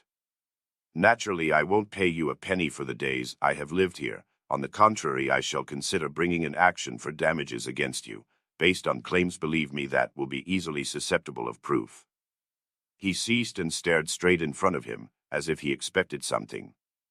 In fact, his two friends at once rushed into the breach with these words, "And we too give notice on the spot." On that he seized the door handle and shut the door with a slam. Gregor's father, groping with his hands, staggered forward and fell into his chair. It looked as if he were stretching himself there for his ordinary evening nap, but the marked jerkings of his head, which were as if uncontrollable, showed that he was far from asleep. Gregor had simply stayed quietly all the time on the spot where the lodgers had espied him. Disappointment at the failure of his plan, perhaps also the weakness arising from extreme hunger, made it impossible for him to move. He feared, with a fair degree of certainty, that at any moment the general tension would discharge itself in a combined attack upon him, and he lay waiting. He did not react even to the noise made by the violin as it fell off his mother's lap from under her trembling fingers and gave out a resonant note. "My dear parents," said his sister, slapping her hand on the table by way of introduction, "things can't go on like this. Perhaps you don't realize that, but I do. I won't utter my brother's name in the presence of this creature, and so all I say is, we must try to get rid of it. We've tried to look after it and to put up with it as far as is humanly possible, and I don't think anyone could reproach us in the slightest." "She is more than right," said Gregor's father to himself. His mother, who was still choking for lack of breath, began to cough hollowly into her hand with a wild look in her eyes. His sister rushed over to her and held her forehead. His father's thoughts seemed to have lost their vagueness at Greta's words. He sat more upright, fingering his service cap that lay among the plates still lying on the table from the lodger's supper, and from time to time looked at the still form of Gregor. "We must try to get rid of it," his sister now said explicitly to her father, since her mother was coughing too much to hear a word. "It will be the death of both of you. I can see that coming. When one has to work as hard as we do, all of us, one can't stand this continual torment at home on top of it. At least I can't stand it any longer." And she burst into such a passion of sobbing that her tears dropped on her mother's face, where she wiped them off mechanically. "My dear," said the old man sympathetically, and with evident understanding, "but what can we do?" Gregor's sister merely shrugged her shoulders to indicate the feeling of helplessness that had now overmastered her during her weeping fit, in contrast to her former confidence. "If he could understand us," said her father, half questioningly. Greta, still sobbing, vehemently waved a hand to show how unthinkable that was. "If he could understand us," repeated the old man, shutting his eyes to consider his daughter's conviction that understanding was impossible, "then perhaps we might come to some agreement with him. But as it is, he must go," cried Gregor's sister. "That's the only solution, father. You must just try to get rid of the idea that this is Gregor. The fact that we've believed it for so long is the root of all our trouble. But how can it be Gregor? If this were Gregor, he would have realized long ago that human beings can't live with such a creature, and he'd have gone away on his own accord. Then we wouldn't have any brother, but we'd be able to go on living and keep his memory in honor. As it is, this creature persecutes us, drives away our lodgers, obviously wants the whole apartment to himself, and would have us all sleep in the gutter. Just look, father," she shrieked all at once, "he's at it again." And in an access of panic that was quite incomprehensible to Gregor, she even quitted her mother, literally thrusting the chair from her as if she would rather sacrifice her mother than stay so near to Gregor, and rushed behind her father, who also rose up, being simply upset by her agitation, and half spread his arms out as if to protect her. Yet Gregor had not the slightest intention of frightening anyone, far less his sister. He had only begun to turn around in order to crawl back to his room, but it was certainly a startling operation to watch, since because of his disabled condition he could not execute the difficult turning movements except by lifting his head and then bracing it against the floor over and over again. He paused and looked around. His good intentions seemed to have been recognized. The alarm had only been momentary. Now they were all watching him in melancholy silence. His mother lay in her chair, her legs stiffly outstretched and pressed together, her eyes almost closing for sheer weariness. His father and his sister were sitting beside each other, his sister's arm around the old man's neck. Perhaps I can go on turning around now, thought Gregor, and began his labors again. He could not stop himself from panting with the effort, and had to pause now and then to take breath. Nor did anyone harass him, he was left entirely to himself. When he had completed the turnaround, he began at once to crawl straight back. He was amazed at the distance separating him from his room and could not understand how in his weak state he had managed to accomplish the same journey so recently, almost without remarking it. Intent on crawling as fast as possible, he barely noticed that not a single word, not an ejaculation from his family, interfered with his progress. Only when he was already in the doorway did he turn his head around, not completely, for his neck muscles were getting stiff, but enough to see that nothing had changed behind him except that his sister had risen to her feet. His last glance fell on his mother, who was not quite overcome by sleep. Hardly was he well inside his room when the door was hastily pushed shut, bolted, and locked. The sudden noise in his rear startled him so much that his little legs gave beneath him. It was his sister who had shown such haste. She had been standing ready waiting and had made a light spring forward. Gregor had not even heard her coming, and she cried, at last, to her parents as she turned the key in the lock. "And what now?" said Gregor to himself, looking around in the darkness. Soon he made the discovery that he was now unable to stir a limb. This did not surprise him, rather it seemed unnatural that he should ever actually have been able to move on these feeble little legs. Otherwise he felt relatively comfortable. True, his whole body was aching, but it seemed that the pain was gradually growing less and would finally pass away. The rotting apple in his back and the inflamed area around it, all covered with soft dust, already hardly troubled him. He thought of his family with tenderness and love. The decision that he must disappear was one that he held to even more strongly than his sister, if that were possible. In this state of vacant and peaceful meditation he remained until the tower clock struck 3 in the morning. The first broadening of light in the world outside the window entered his consciousness once more. Then his head sank to the floor of its own accord, and from his nostrils came the last faint flicker of his breath. When the charwoman arrived early in the morning, what between her strength and her impatience she slammed all the doors so loudly, never mind how often she had been begged not to do so, that no one in the whole apartment could enjoy any quiet sleep. After her arrival she noticed nothing unusual as she took her customary peep into Gregor's room. She thought he was lying motionless on purpose, pretending to be in the sulks. She credited him with every kind of intelligence. Since she happened to have the long-handled broom in her hand, she tried to tickle him up with it from the doorway. When that too produced no reaction, she felt provoked and poked at him a little harder, and only when she had pushed him along the floor without meeting any resistance was her attention aroused. It did not take her long to establish the truth of the matter, and her eyes widened. She let out a whistle, yet did not waste much time over it, but tore open the door of the Samsa's bedroom and yelled into the darkness at the top of her voice, "Just look at this, it's dead. It's lying here dead and done for." Mr. and Mrs. Samsa started up in their double bed, and before they realized the nature of the charwoman's announcement had some difficulty in overcoming the shock of it. But then they got out of bed quickly, one on either side, Mr. Samsa throwing a blanket over his shoulders, Mrs. Samsa in nothing but her nightgown. In this array they entered Gregor's room. Meanwhile the door of the living room opened, too, where Greta had been sleeping since the advent of the lodgers. She was completely dressed as if she had not been to bed, which seemed to be confirmed also by the paleness of her face. "Dead?" said Mrs. Samsa, looking questioningly at the charwoman, although she would have investigated for herself, and the fact was obvious enough without investigation. "I should say so," said the charwoman, proving her words by pushing Gregor's corpse a long way to one side with her broomstick. Mrs. Samsa made a movement as if to stop her, but checked it.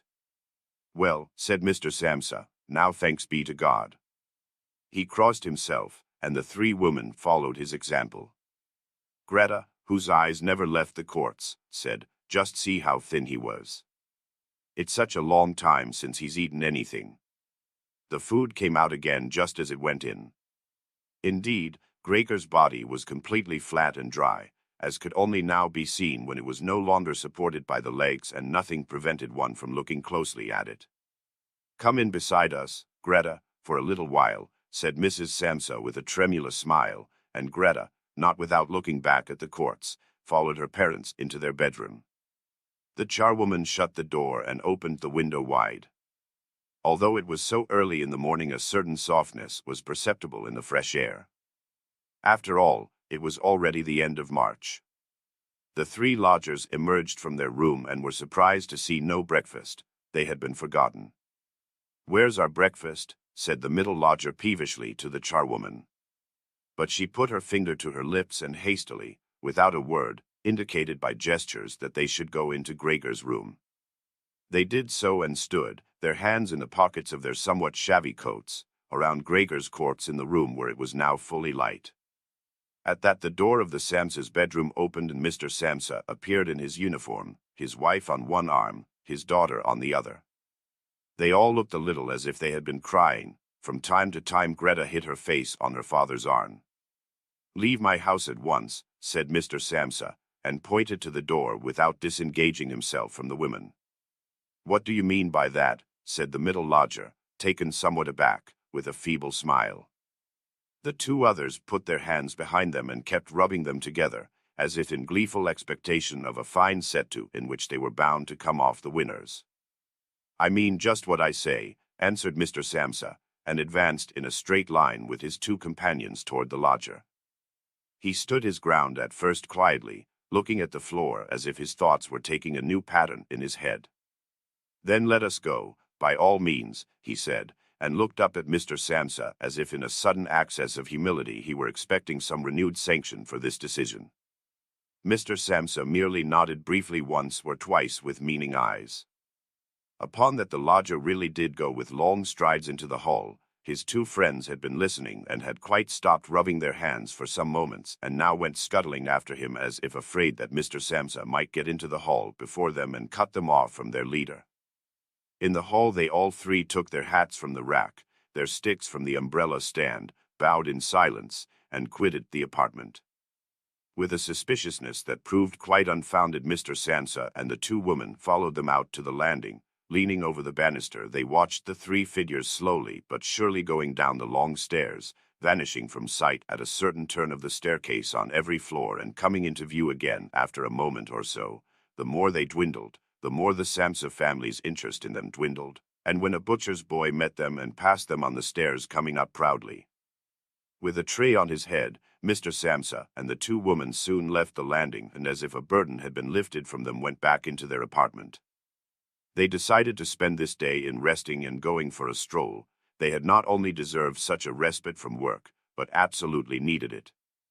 And so they sat down at the table and wrote 3 notes of excuse, Mr. Samsa to his board of management, Mrs. Samsa to her employer, and Greta to the head of her firm. While they were writing, the charwoman came in to say that she was going now, since her morning's work was finished. At first they only nodded without looking up, but as she kept hovering there they eyed her irritably. Well, said Mr. Samsa. The charwoman stood grinning in the doorway as if she had good news to impart to the family but meant not to say a word unless properly questioned. The small ostrich feather standing upright on her hat, which had annoyed Mr. Samsa ever since she was engaged, was waving gaily in all directions. Well, what is it then? Asked Mrs. Samsa, who obtained more respect from the charwoman than the others.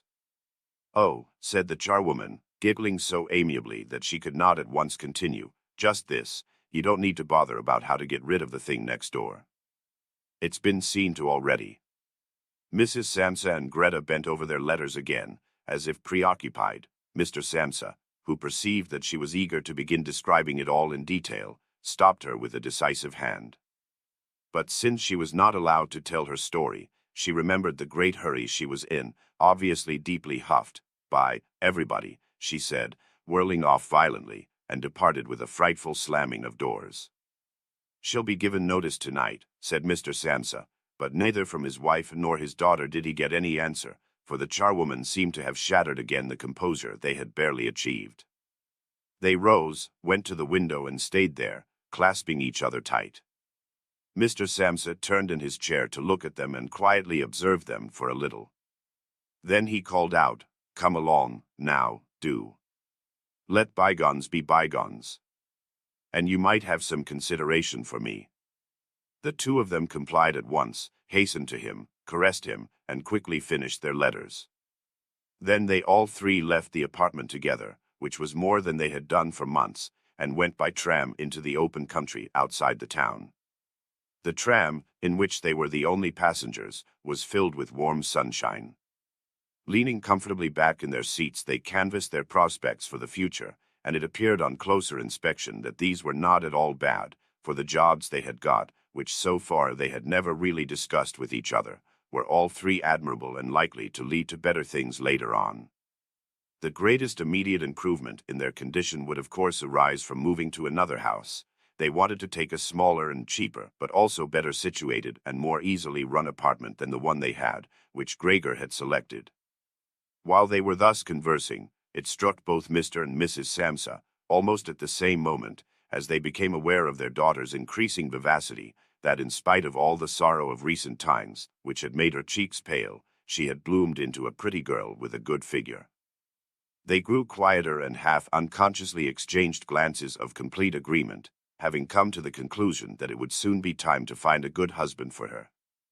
And it was like a confirmation of their new dreams and excellent intentions that at the end of their journey their daughter sprang to her feet first and stretched her young body. Translated by Willa and Edwin Muir.